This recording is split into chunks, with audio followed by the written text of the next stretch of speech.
my channel Bal Vigyan Bharti, and in vector addition we have reached up to the problem number 31. So we move on to the 32 problem. It's a different kind of problem. So it says the vector sum of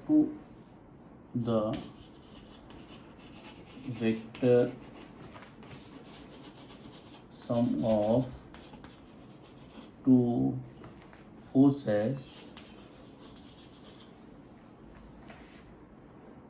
is perpendicular to their vector difference.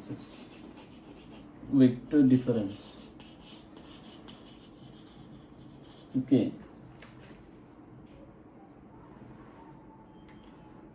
In that case,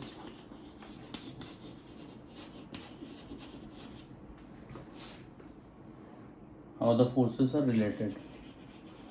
How the forces are related? Okay. Now let's say two forces are. Let's say we are assuming let the forces are F1 and F2. So these are forces. So if the two forces are like that, F1, this is F2, so their sum, that means we are adding these forces, we will follow the parallelogram law.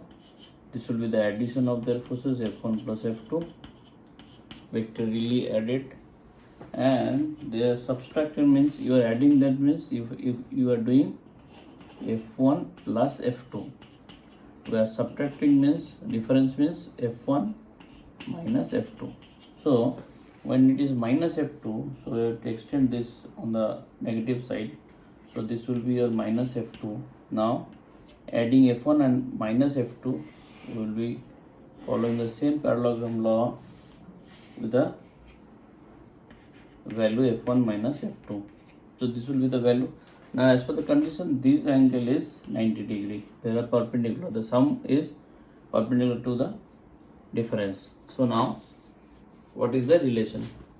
Now as there are two vectors in a same plane, so and this will follow, and the vector is said to be the force. The force will follow the scalar multiplication.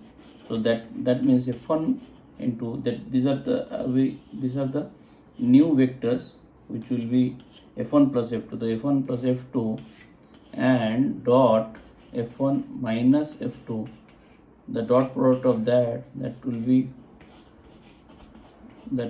calculated by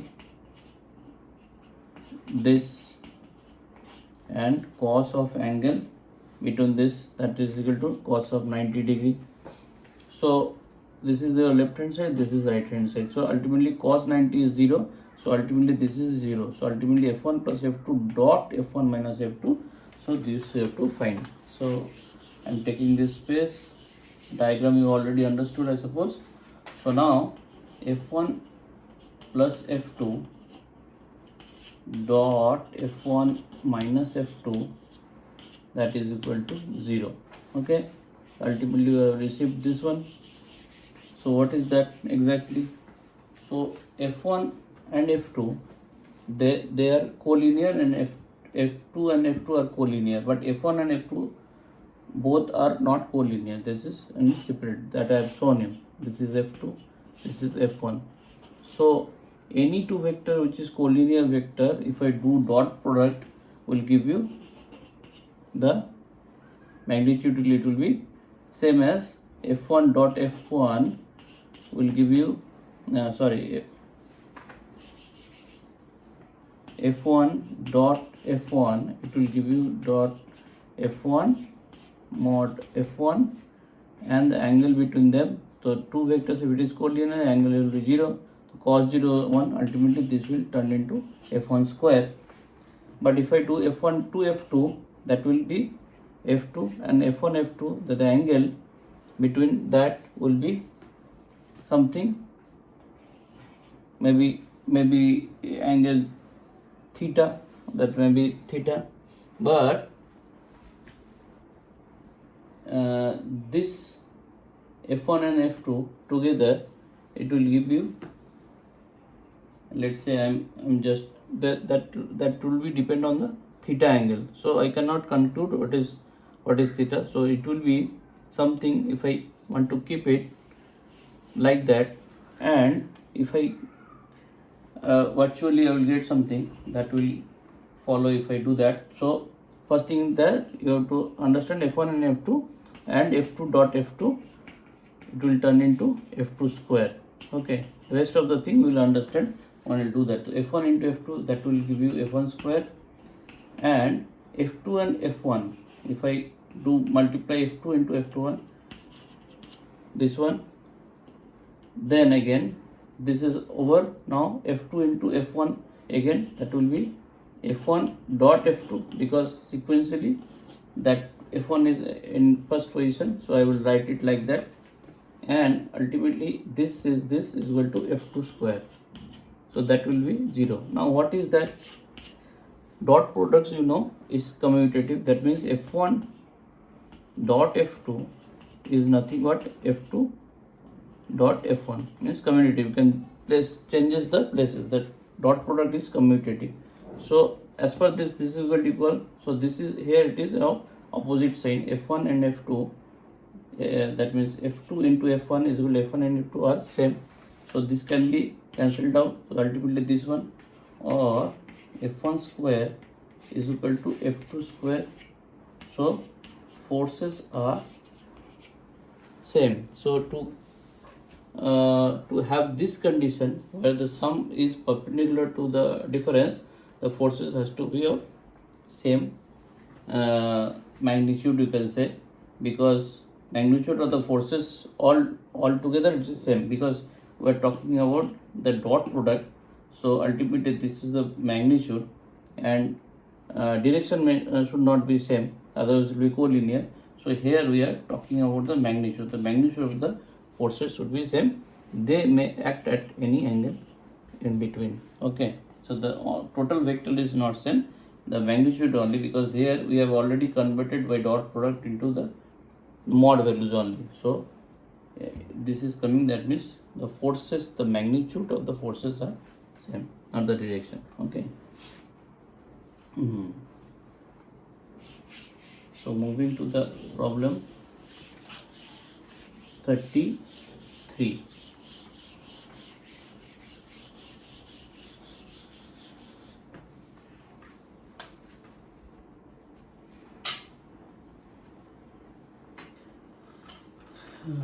So 33 says, if the vector,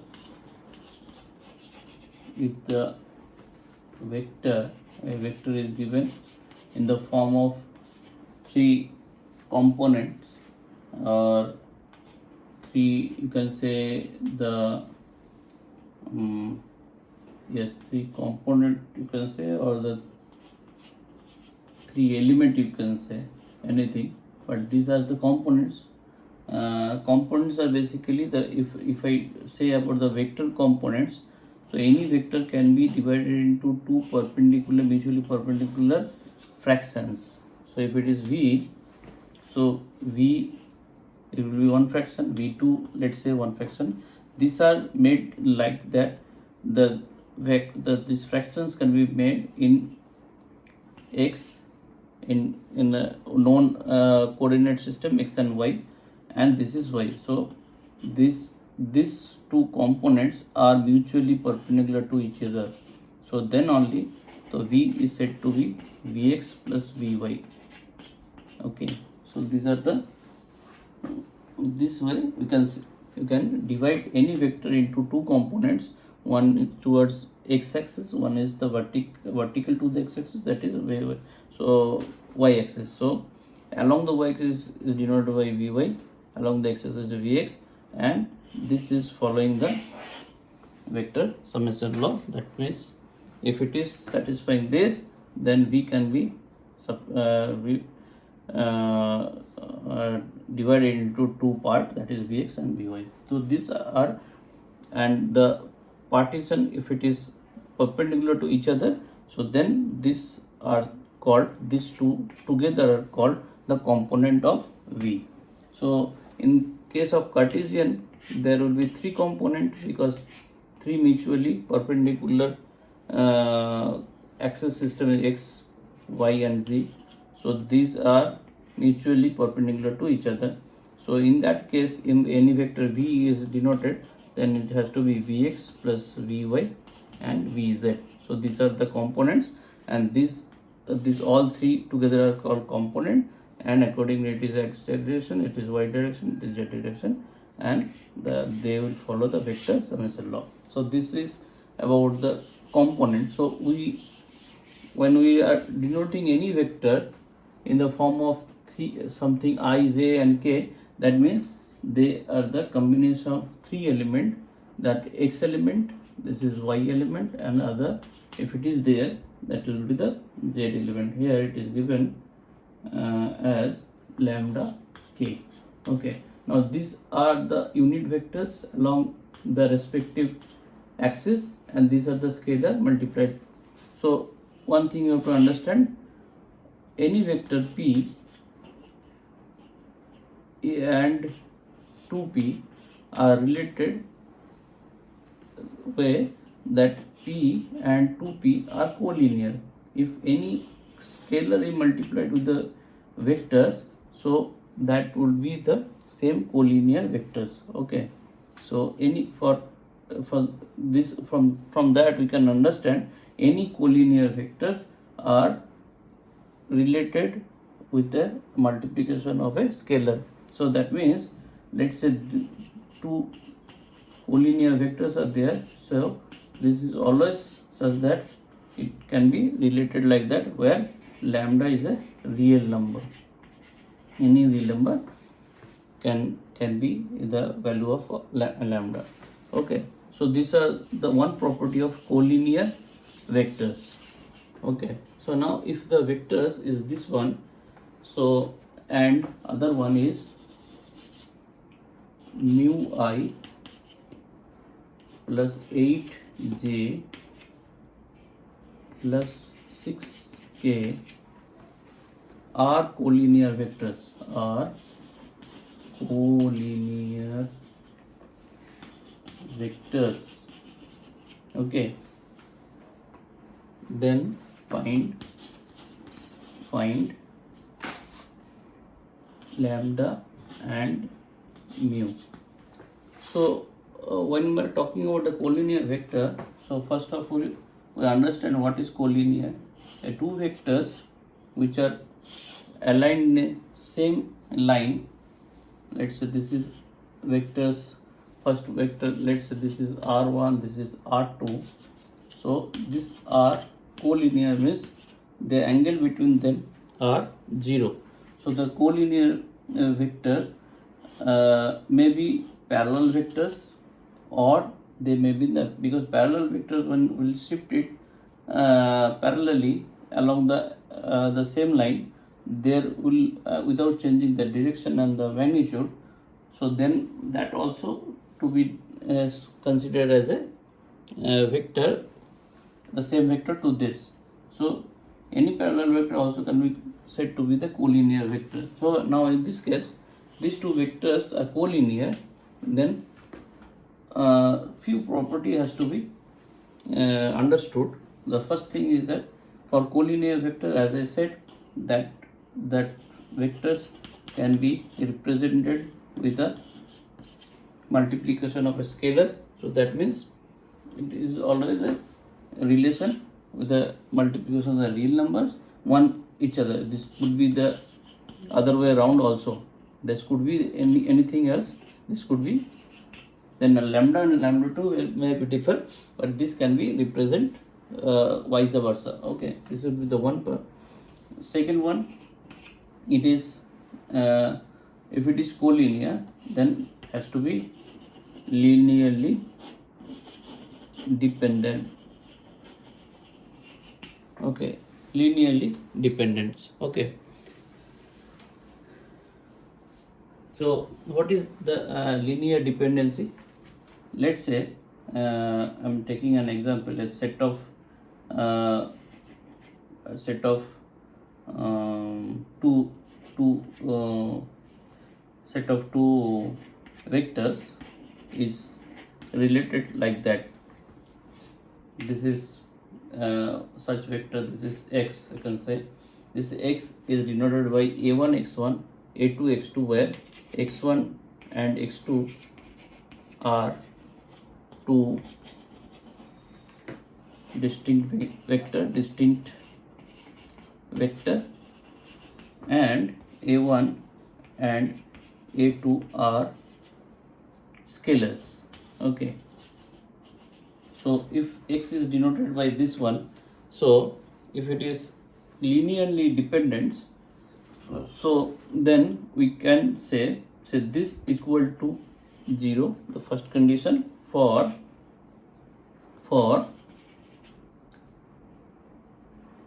a1 and a1 a2, you can say any of this, out of this, any of this will not be a 0, means either a1 not to be a 0, you can represent it ai, means ai represent 1 and 2 not equal to 0, means any sum or any at least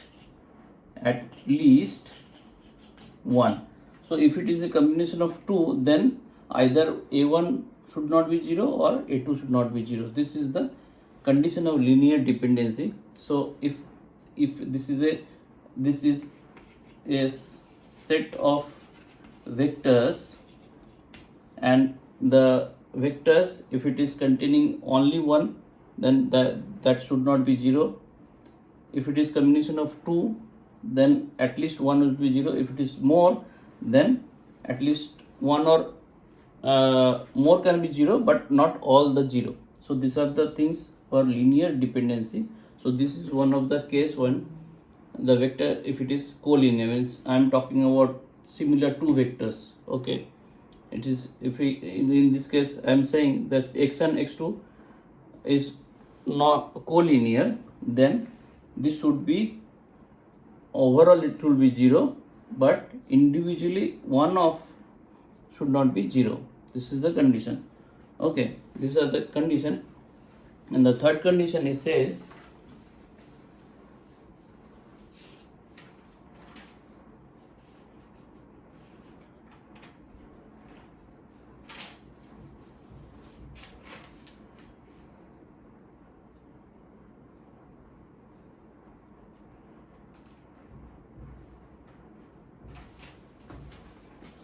yes, the third condition is that, as we have learned in case of two lines to be, because I have said the vectors could be in same line or could be parallel to each other, can be shifted there, which can be of same magnitude and direction, will not differ the condition. Means if two parallel vectors are there, I can make this collinear. So parallels also in the same plane, if they are in same plane, then considered to be a collinear vectors. For two collinear vectors, these are the and third condition will be, if two collinear vectors, now that, let's say this I am saying at this a1 x1 plus a1x a2y plus a3z, this is one vector I am saying. There is another vector, let's say b1x plus b2y plus b3, this a3z and b3z. Then if these are collinear or parallel, you can say, so their coefficient a1 by b1 is equal to a2 by b2 is equal to a3 by b3. This also will satisfy. So there are three conditions. The vectors can be represented to the multiplication of a scalar, the other vector. If this linearly dependent, That means if a vector set of vectors is represented by some vectors who are collinear, then x1 x2 maybe the two and where a1 a2 the scalars, so all scalars should not be 0. So out of this all may be 0 except one, or there may be multiple non-zero, but all should not be 0. The condition is that all should not be 0. There may be at least one which is non-zero. This is the condition. This condition only be understood if it is a practical situation comes, but as of now you just take this as a theory. Then I will later show you some example where you can understand what is the difference, because the opposite of that is linearly independent. So when you understand the linearly independent, in case of where the vectors are non-coplanar, means that plane they are not lying in a same plane, the plane itself differs. So that means if I draw the Cartesian, okay, so if some vectors is there in the x and z planes, some in x and y planes, so these are non-coplanar. So for non-coplanar the condition comes the linear independent variables, so they are not linearly dependent to each other. Here if it is in a same plane, then either it is be collinear or intersecting. As we have learned in a straight line, that straight line can be parallel or intersecting. Okay, so this, if it is a collinear, then they are linearly dependent. So that condition for linearly dependency is this one. This is equal to, overall is equal to 0. That x vector, if it is combination of such vectors whose are collinear, the ultimately result, the vector, the set of vectors will be 0, and the scalar all should not be 0. And the first condition is the vector can be represented with the multiplication of scalar. And third one is the if two vectors is represented in such a way that a1x, a2y and a3z, and b is b1x, b2y and b3z, then the coefficient of respective vectors, means the component of the vectors, x component, y component, z component, their coefficient should be of same ratio. Okay, with this we will try to solve this. With this theory we will try to solve this problem. Let me check it. Here there are two vectors is given which are said to be collinear. That means the ratio, if I say, if I use that property, that ratio minus 3 upon mu, x direction coefficient I am saying, okay, I means it is x direction coefficient is equal to 4 by 8, and that is equal to lambda by 6. So this will satisfy. Now from this we can solve. See, if I equalize this first two, so 3 by mu is equal to half, so mu is equal to nothing but minus 6. And if I equalize this one, half is equal to lambda by 6, so lambda is equal to 3. So this is the solution by using that property, where the coefficient of the components, that means it is a total vector, the components of x direction is this one, y direction this one, z direction. So respectively this, if it is collinear, so then their coefficients respective directions will be same. Okay, so I'm moving to the problem number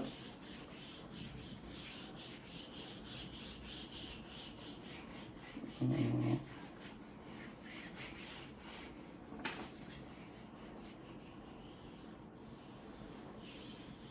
Now the problem number 34. Okay, problem number 34, let it be like that, because this is a new concept that have to be and make you understood, so need time. So it's already being a big you can say is a already being a long video being made already. So this along with some more concept I have to describe, because this problem is coming with a non-collinear. This is just opposite the collinear that I have described. Non-collinear need to be understood separately, and then after some concept on coplanar, non-coplanar. These are the few terms that you have to learn in that I will discuss in the next video. So thank you for now. Good night.